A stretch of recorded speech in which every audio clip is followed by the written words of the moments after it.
Welcome to day 6 of my Halloween themed card series, and today I'm using distress inks with the wrinkle-free distress technique, and for this the ink colours that I've chosen are black soot and antique linen.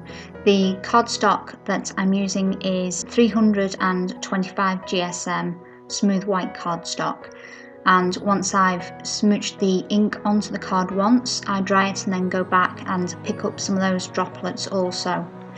This is a My Mind's Eye stamp set, and I'm going to use the skull and crossbones, and I'm stamping with VersaFine Black.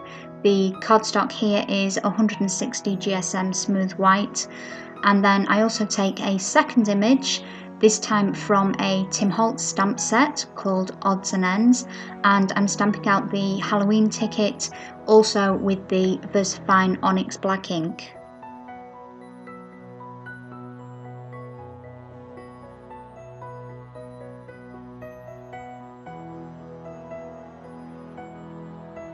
The next step is to add some colour to the stamped images, and for this I'm using a piece of Ranger cut and dry foam along with some distress ink in antique linen.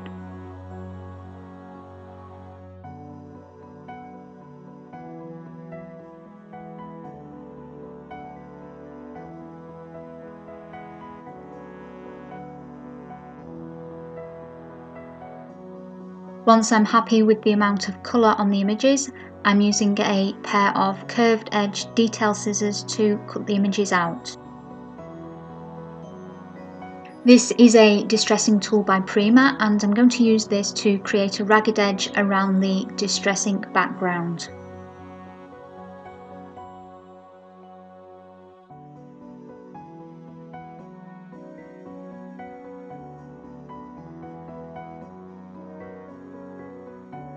Next, I'm going to take a piece of Ranger cut and dry foam, and using the black soot distress ink, I'm going to go around the ragged edge created by the distressing tool to form a dark border.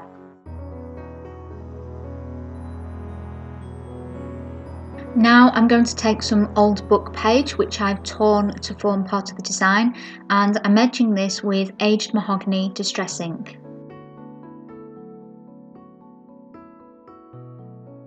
I've had this washi tape with skull images in my stash for quite some time, and I really wanted to use it on this card, so I'm going to add a strip of this underneath the old book page, and then I select a second washi tape design, and this one is a brick pattern.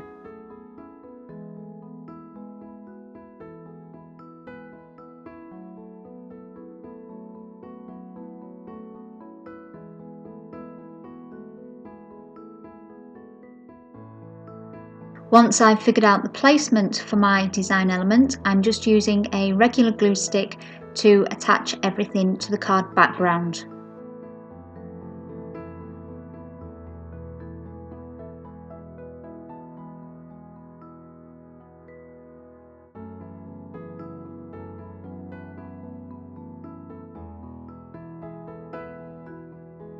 This is my Stamping Up stamp of tiny splatters, which I've been using throughout this 7-day Halloween card series, and I'm using it here to create the effect of blood spatter using the aged mahogany ink.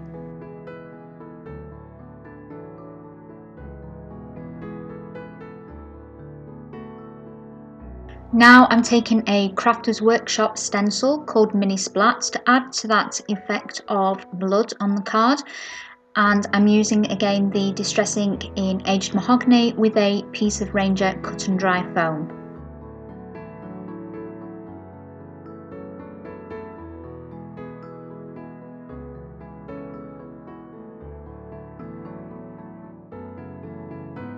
I'm adding a few more spatters of blood using the Stampin' Up stamp, and now I'm attaching the Halloween ticket to the card front.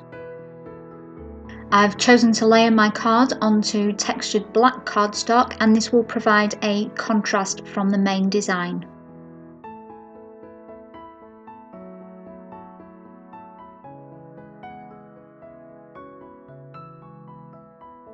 Now I'm going to create an insert for the card, and for this I've chosen a Spellbinders die called Deckled Rectangles Large.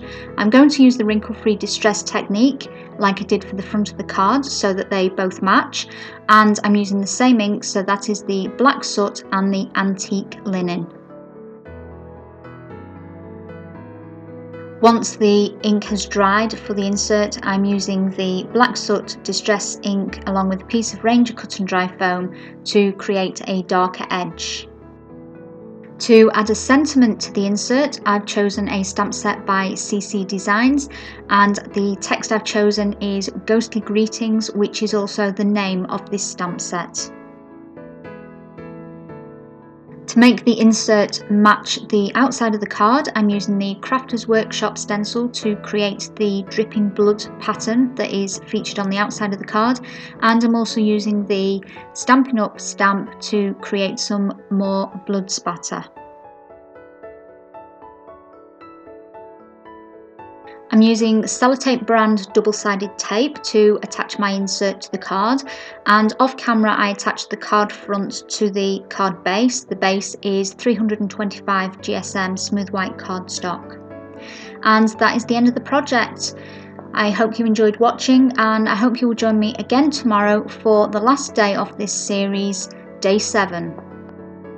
If you have any questions about the products used in this project, you will find a link to the full product list in the video description. You will also find there links to my social media sites.